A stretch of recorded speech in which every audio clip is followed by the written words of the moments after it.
Bismillahirrahmanirrahim.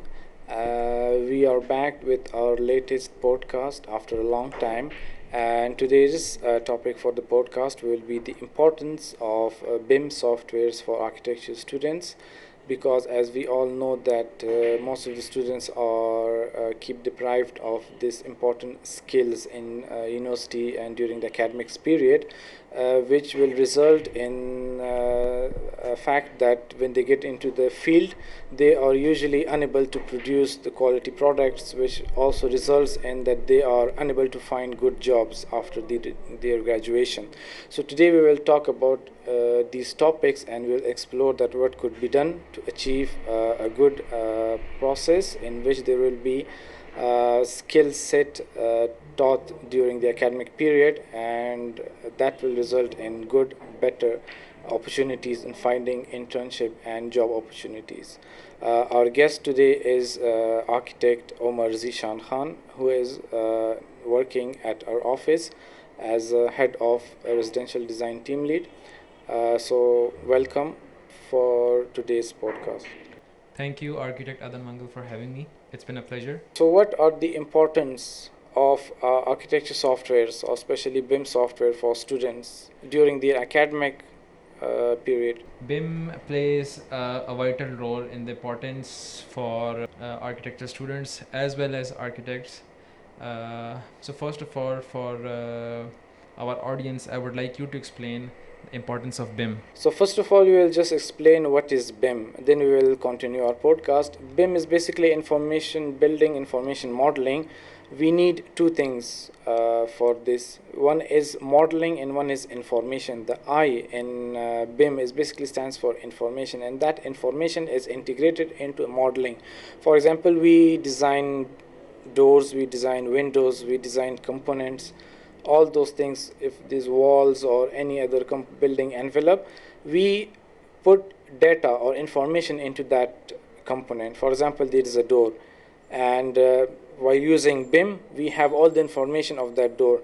If we use that same door in a building, and then later on, if we are using clash detection, if we are doing schedules and quantities, we get automatic all the results and all these legends, all the quantities directly, and by just changing one parameter or one value, we can change entirely and we get all the things that we want.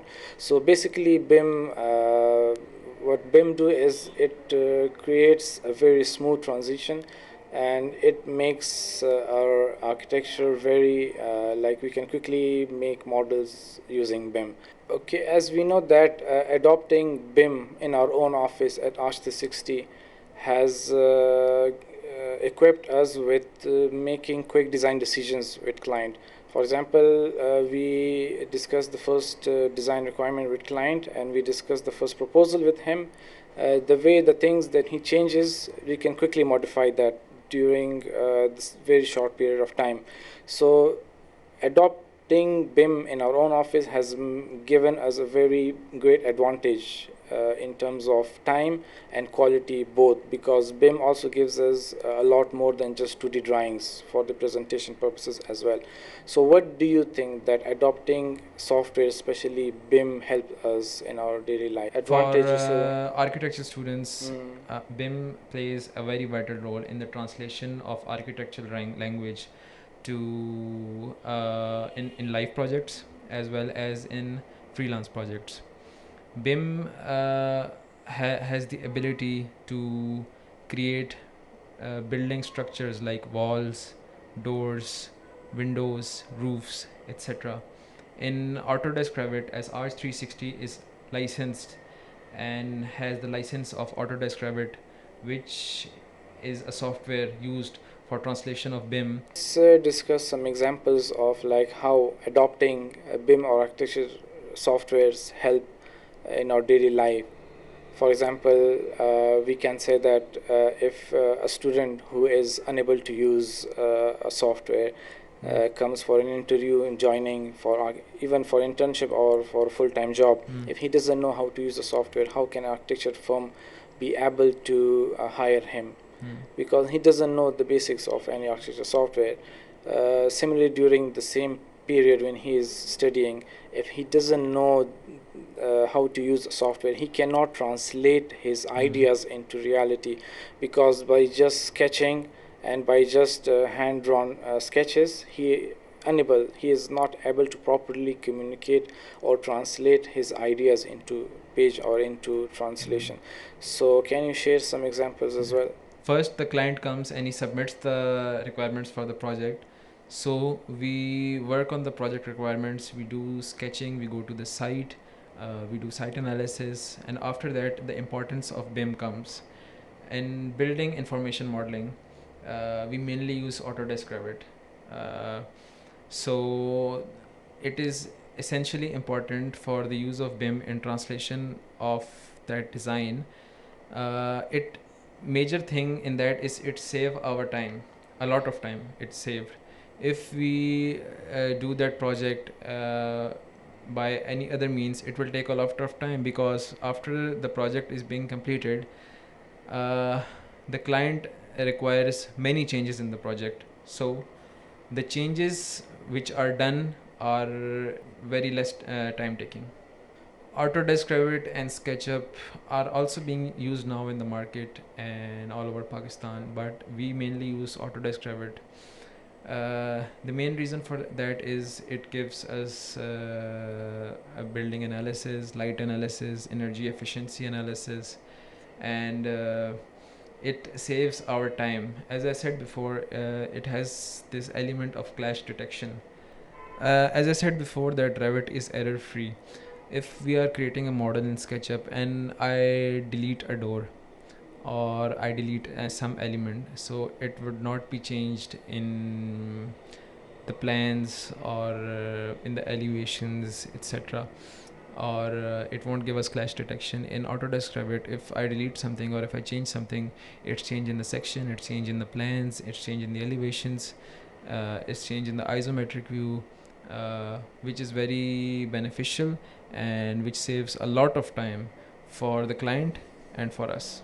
How using BIM softwares help architecture students to visualize and communicate their design ideas?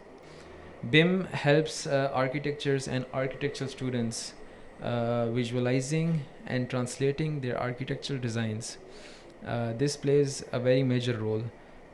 For example, if a student, architectural student, he's very good at sketching and he has an idea of creating an architectural design. So after the completion of the sketch, his ideas will be made on the site in real through BIM. After that design is done on the BIM, construction drawing will be extracted out of that software, and that design would be given to the contractor or the authorities, and that design would be made in real life. Only through sketches, no design or no construction drawings can come out. My next question is that what role does BIM play in making building more sustainable and energy efficient? Like how we can make our building more sustainable, energy efficient during our design process by using BIM software? It is very important for architectural students and architectural institutions to play a major role in teaching their students softwares since first year. This not only will enhance their skill, but this will also enhance and help them in translation of their architectural ideas into real life through softwares.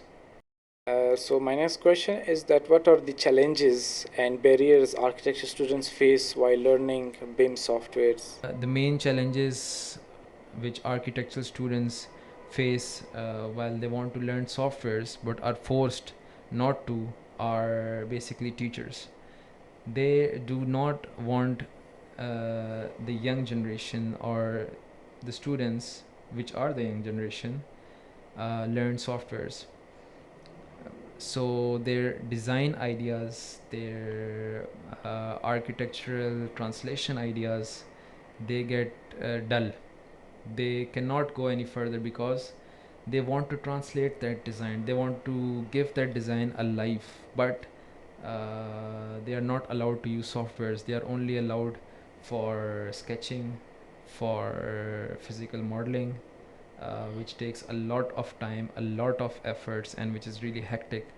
I'm not saying this is not important, it is, but with this, software should be given equal amount of time, equal amount of credit hours, so that a student is confident about what he's thinking, what he's doing, and what he wants to translate. I would give a very small example. If students only learn sketching or some normal 2D means or some normal light information about softwares, and he comes out to the field and he wants to submit a set of drawings to a building authority. For that, if it's in Peshawar, if it's PDA, or if it's DHA, or if it's TMA, so they require a very detailed set of drawings, which if a person wants to make, he should have vast knowledge about softwares, about use of softwares. If he does not know about use of softwares, he will take weeks or even a month to create a single set of drawings, which is not more than a day or two's work. How does BIM facilitate in collaboration with other architects and engineers? Like how we can use collaborate with other engineers and architects? As 𝗗𝗲𝘂𝗿𝗃 is licensed in Autodesk Revit, we own the license of Autodesk Revit. So we can do energy analysis and light analysis, vice versa, which gives us the complete details of the energy efficiency and the lumens of light, which helps us to design the building and to study the site or the area for energy efficiency and for light analysis. So how does BIM software impact the overall design process? Yes, BIMS helps us a lot in coordination with the drawings, with the engineers, and with the architects. For example, if we have made architectural drawings and we give the CAD files or the Revit files to the engineer, he would just take the file and he would add the columns, the beams, and the structural components to the drawing. He does not have to start working from scratch, and the most benefit in this thing is this thing would be error free, because the drawings would be given from us to him. So if he changes the columns position, or if he changes the beam position or any structural element position, we would incorporate that change into our design if it's important. This helps us a lot in the coordination, and as again, without BIM this is not nearly possible. With BIM this is possible, and that's why learning BIM as a student, as an architect, it's really important. So where do you see the future of BIM in terms of architecture, and how we can use it in our daily life during architecture practice? For using BIM as in architectural design, I would encourage students, and I would also encourage architects, because for now time is money. Even firms, architects, or the clients, they don't have much time. They want the design to be executed and to be made in the minimal amount of time required. If a student already knows BIM, it's very good. If he does not, I would encourage all the students to learn BIM as much as possible, because all the jobs based nowadays are on BIM. If it's in any city in Pakistan or abroad. In the end, I would like to give a message to the architectural students that learn architectural softwares, if it's that AutoCAD, if it's SketchUp, if it's Revit, and most importantly, learn BIM, Revit. This will help you a lot in the field. This will help you a lot in architectural design. If in universities you are not getting proper information or proper learning in BIM, you can try online in institutes, and if you cannot find a proper institute, you can come to us, 𝗗𝗲𝘂𝗿𝗃. We will teach you BIM. We will help you. And thank you so much for listening to our podcast. We will be back with the new information and new topics. Thank you, Architect Adan Mangal. Thank you, 𝗗𝗲𝘂𝗿𝗃.